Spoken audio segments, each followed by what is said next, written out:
Originally starting in the 1960s, the Chicano movement in the Central Valley was defined by the formation of political organizations, along with unions and organized strikes.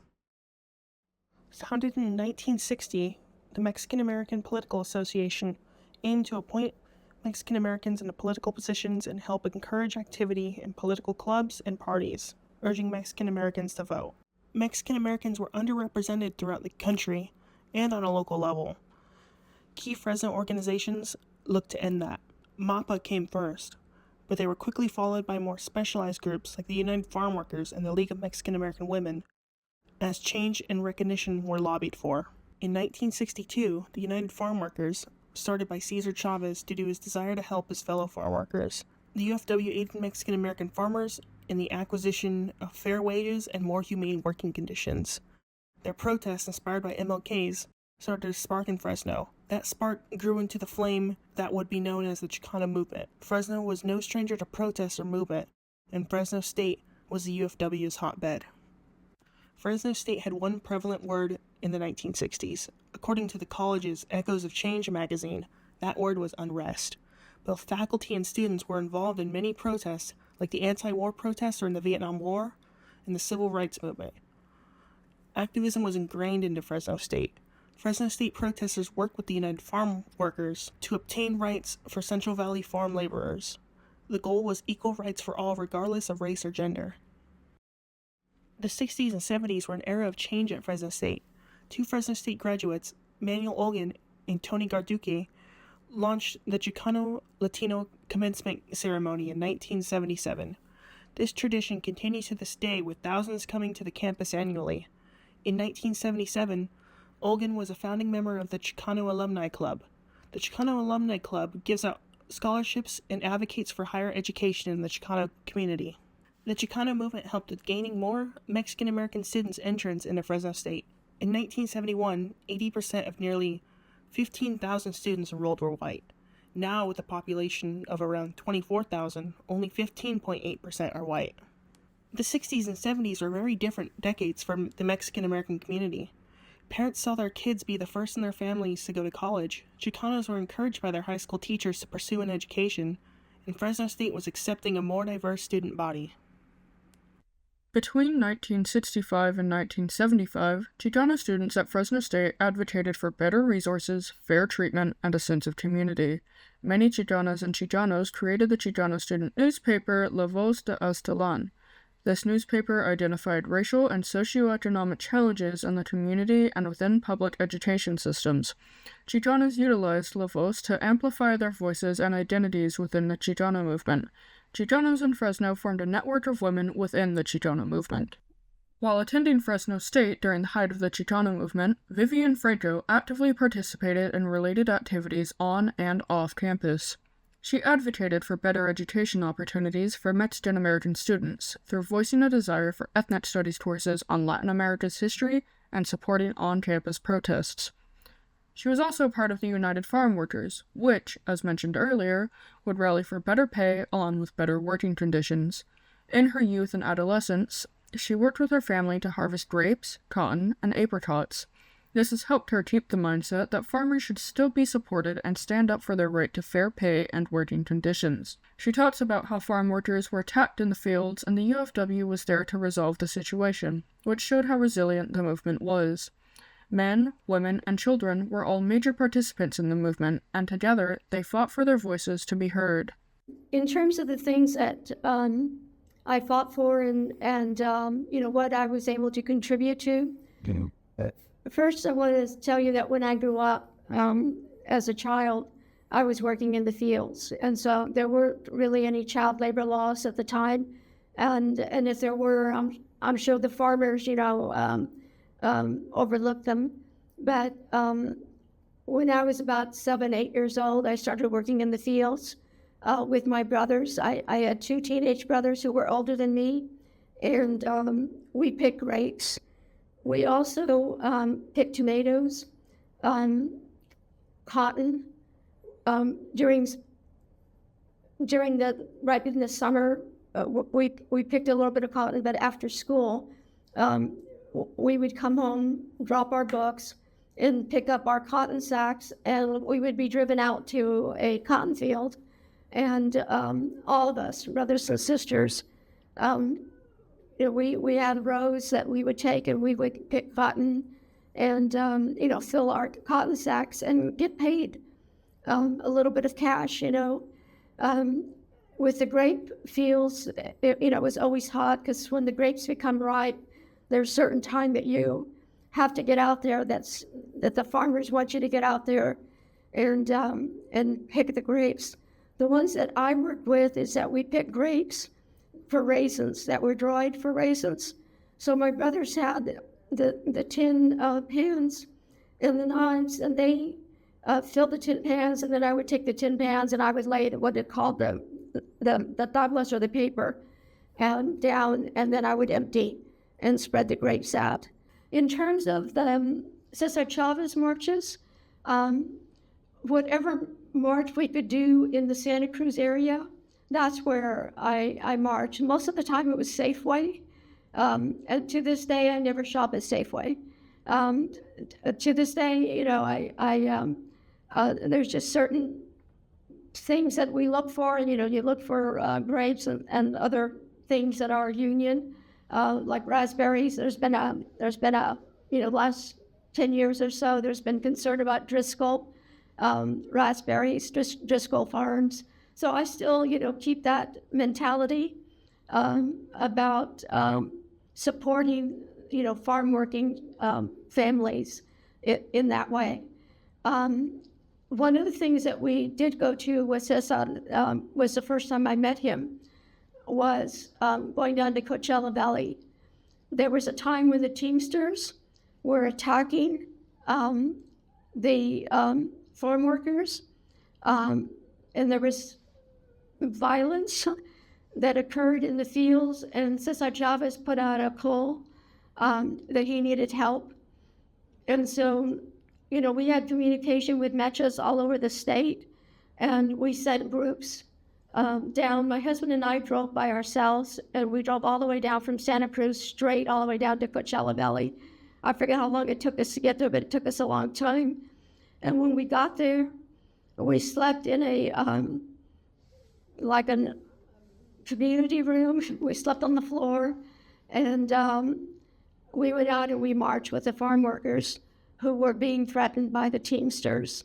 And that was a demonstration in Coachella Valley that has been included in many films and documentaries about Cesar Chavez and the movement.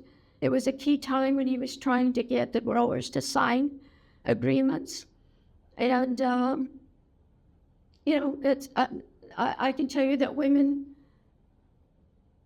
were just as brave as the men.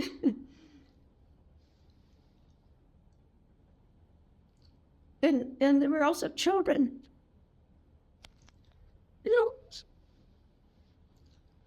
There were also children who were getting exposed to the movement and fighting for their rights. A few women were injured. A few men, a couple were killed. But for the most part, they were injured. And if you see some of the films of that time, you can see really clearly the Teamsters and the white people talking in very derogatory terms about the Latinos or the Mexicans mostly. But there were also Filipinos, who established a coalition with Cesar. Fine. Gosh, I can't think of Larry's last name right now, but Larry Oolong, I believe, I can't remember his name. He was an early leader of the Filipino Farm Workers Association that basically collaborated with Cesar. And of course, Dolores, was always there and was also a really great role model. And, she was also an inspiration as well. But entire families were involved, and entire families who were, being paid very little, compensated very little in comparison to what the farmers and the growers and the ranchers were making off of their labor. and what California was making in terms of the economy in California. So,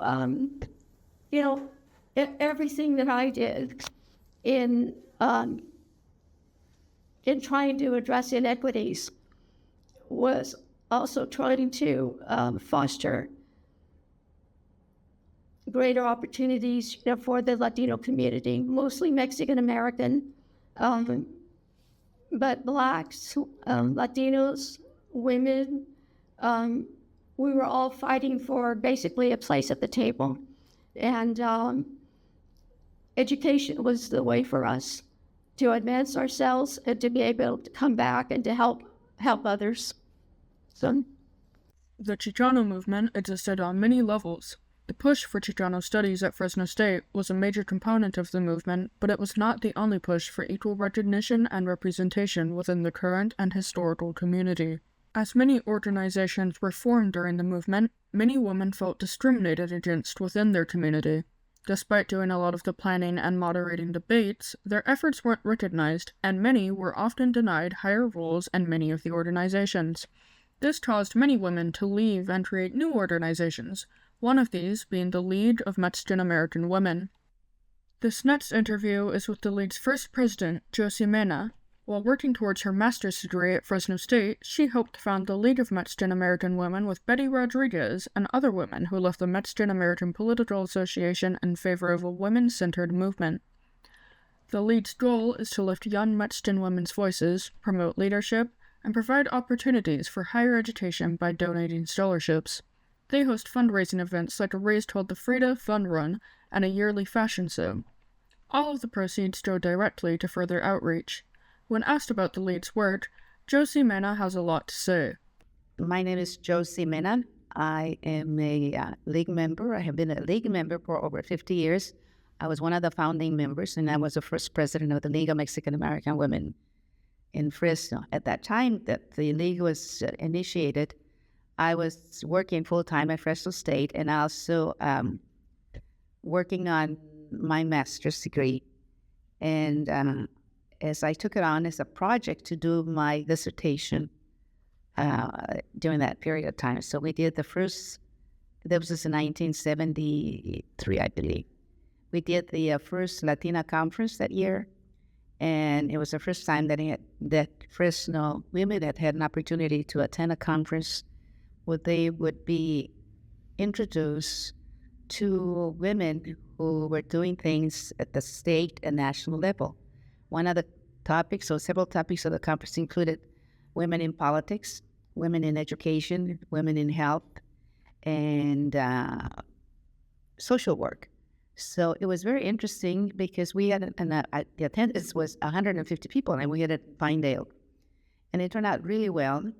And after that, the League decided to do it on an ongoing basis. So in the years thereafter, we had conferences. We had one on health issues. And eventually, we started doing them under the new name of Adelante Mujer Hispana. And the reason for that was that at that time, many of the women, let me go back, many of the women who became members of the League of Mexican American Women had been previously involved in MAPA, which is the Mexican American Political Association. And that organization was created to, this was in the 60s and the 70s. And the organization was organized to try and promote the election of Latino or Hispanic representatives. At that time, we had not many people in office. So that was the purpose of it. And we had a very successful organization statewide. And then it became national too. But at the local level, we had a chapter, and many of Armando Rodriguez, who was later became a judge, was one of the important persons that brought us together in this community.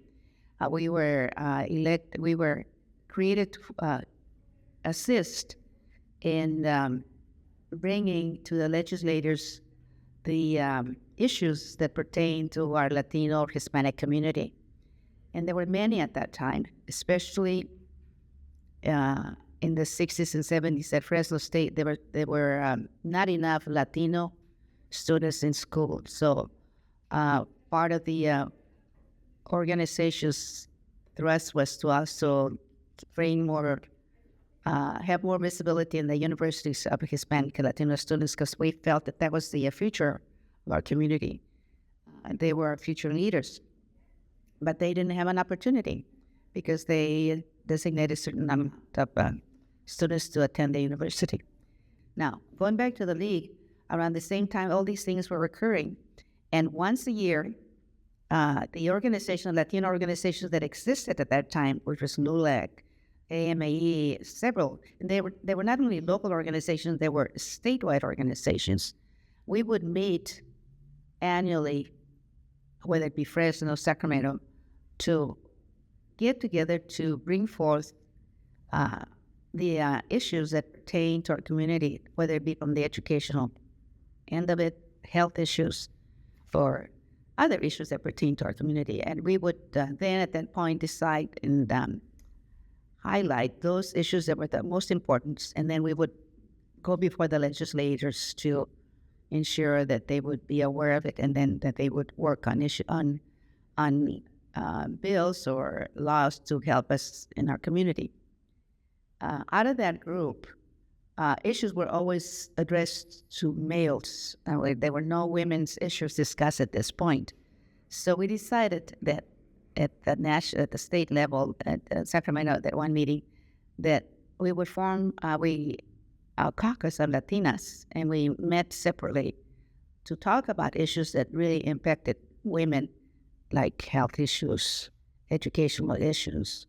The same as men, but at that time, because the roles were different, at that point they felt that the Latino men were the leaders, they were the ones that were the spokesperson, the Latina women we were only there to assist them. In most meetings, we were the ones making the food for the people attending the meetings or taking the minutes. Once they knew that you could take minutes, they would allocate the minutes to whoever was there, or elect a woman to take charge of the minute.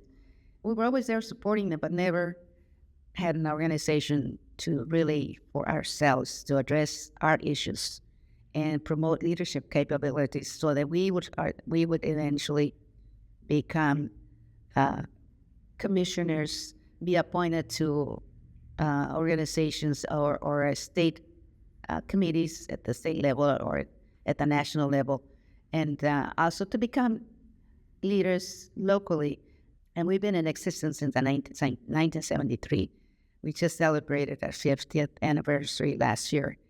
And I am very proud to see that we have a lot of young ladies who have become involved with the organization, who have been exposed to not only the opportunity of raising funds for young students to continue their education, but also develop leadership skills along the way.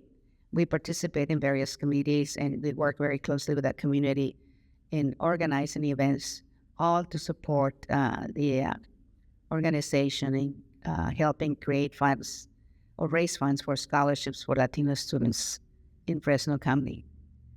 In addition to that, we have had several of our league members become involved in various organizations locally in leadership positions. When we first organized the league, there was no organization of Latinas in Fresno. And so it was very difficult to get us appointed to a committee in the community. Like the board of supervisors, they have different committees or commissions that they can assign you to. So after we organized formally, we were able to recognize for those events. Even today, the movement is still strong. Organizations like the League of Mexican American Women and the United Farm Workers are still very active in Fresno. The Chicano movement has allowed many people to feel comfortable in the Central Valley, with their voices being heard and their actions leading to change. Younger generations have shown just as much drive to uphold the progress made by activists like Vivian Franco and Josie Mena. College campuses throughout the country now teach Chicano studies, making other groups aware of the rich history and pride Mexican Americans have. True equality has yet to be reached, but the organizations of the 60s onward built a strong foundation for their following generations to expand.